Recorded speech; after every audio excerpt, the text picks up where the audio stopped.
quickly on what MDM does, just as the next step, one level down, it creates a single authoritative view of all constituent data. And what that means is if you look at the diagram on the right, the big drum in the middle with the gears, that's supposed to be MDM, or AKA HECH. I'll use the two terms interchangeably. So MDM and HECH in this context are the same. In the larger Oracle context, as you know, they're not, but in this context, for our discussion, they'll be the same. So the drum in the middle is supposed to be MDM. The little drums surrounding it are the different systems that may have different portions of the constituent record. So for example, the student system, or financial system, or identity management, HR, et cetera, et cetera. And then the first thing you want to do when you want to create a single authoritative source of constituent record is you want to unify this data. So the step one is to connect to all these systems and in real time do a sync from those systems into MDM. Okay, so that's the first thing that MDM enables you to do.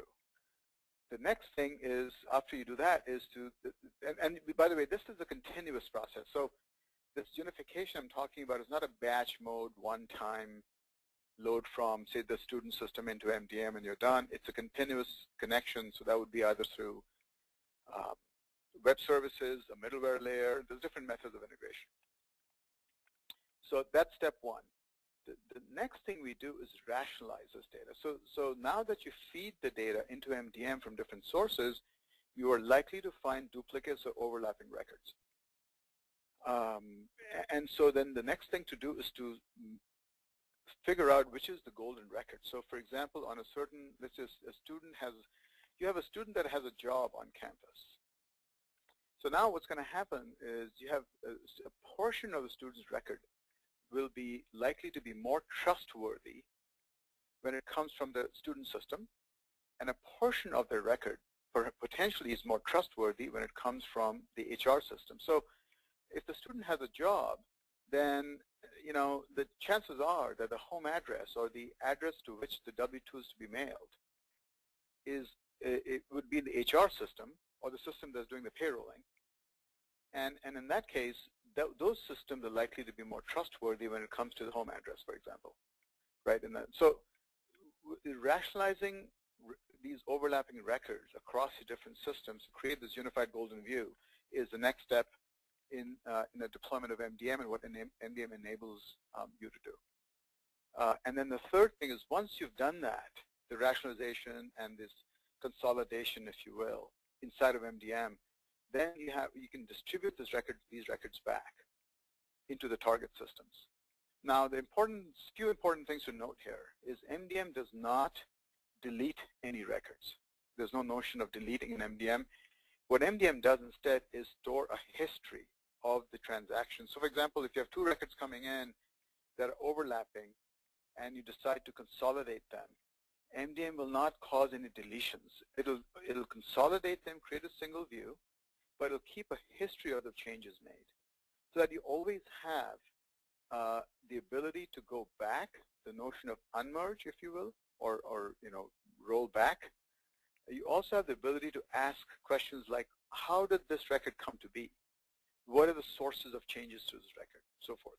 So getting data into MDM, creating a single view, and then pushing the records back out is the essential set of steps to creating the single view. And when you use a system like MDM versus, for example, let's say you directly connected two of the systems together, right, and you use some sort of middleware.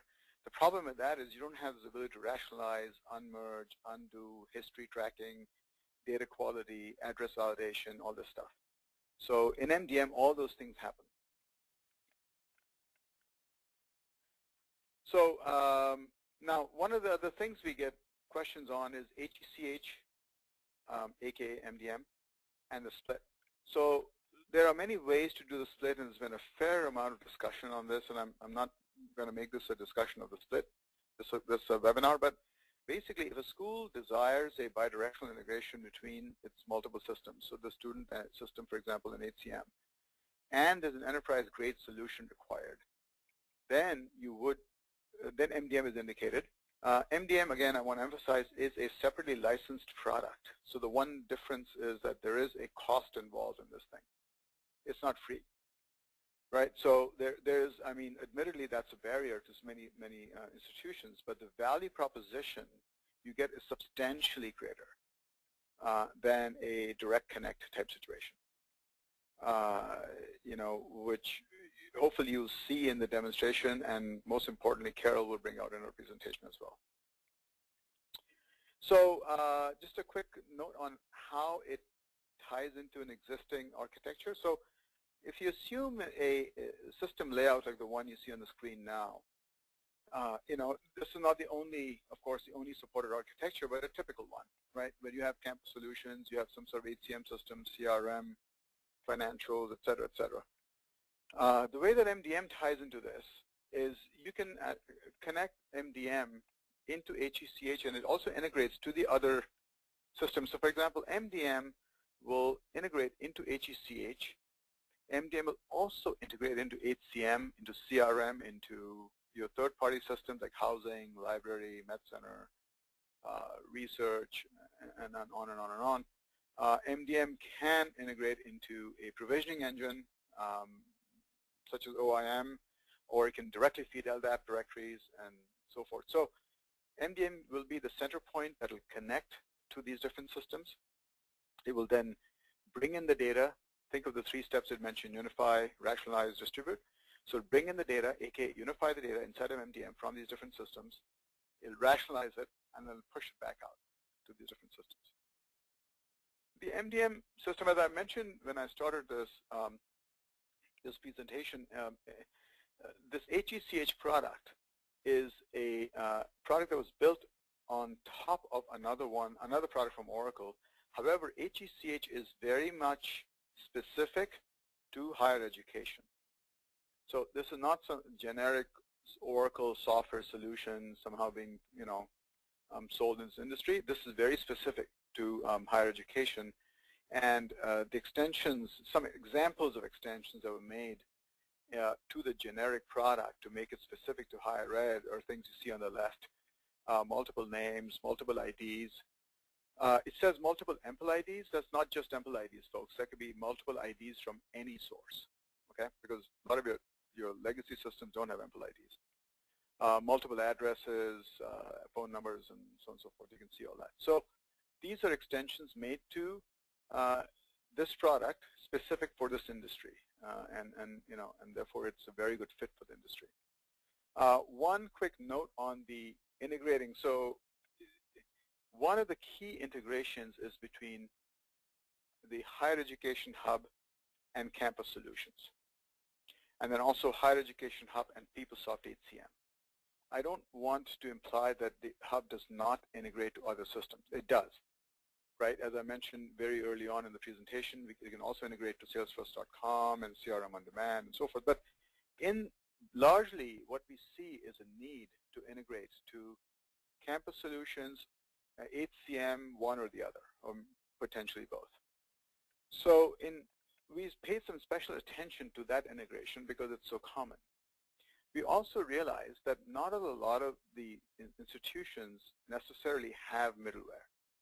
So some have middleware, some don't. Some prefer to use just integration broker. So you know, the situation seemed to vary a bit on this middleware topic in institutions.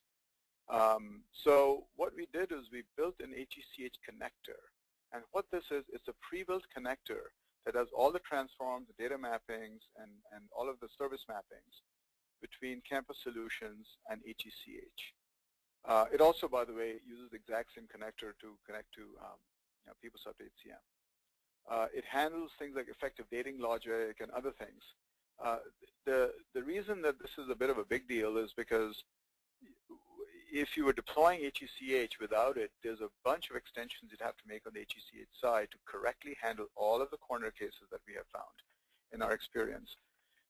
Some of which are listed here, and I can certainly, you know, dig into them if you're interested. But the next level detail that you find out in the implementation, things like child data structures, business services that are specific to the deployment, search match that doesn't work exactly like you would logically expect it to work. So there are things that we have done into HECH as an extension by Lumendata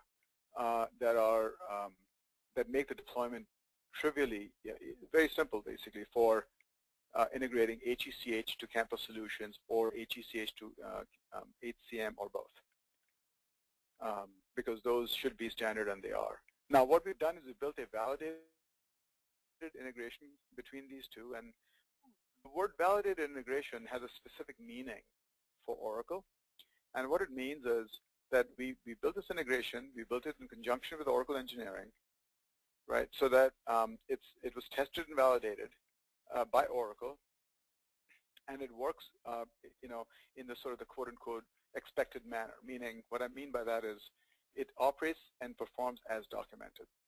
And so to summarize, in order to deploy HECH, you have your existing systems in place, so your student system, your HCM, your CRM, financials, contributor relations, and so forth, your identity management systems and so forth.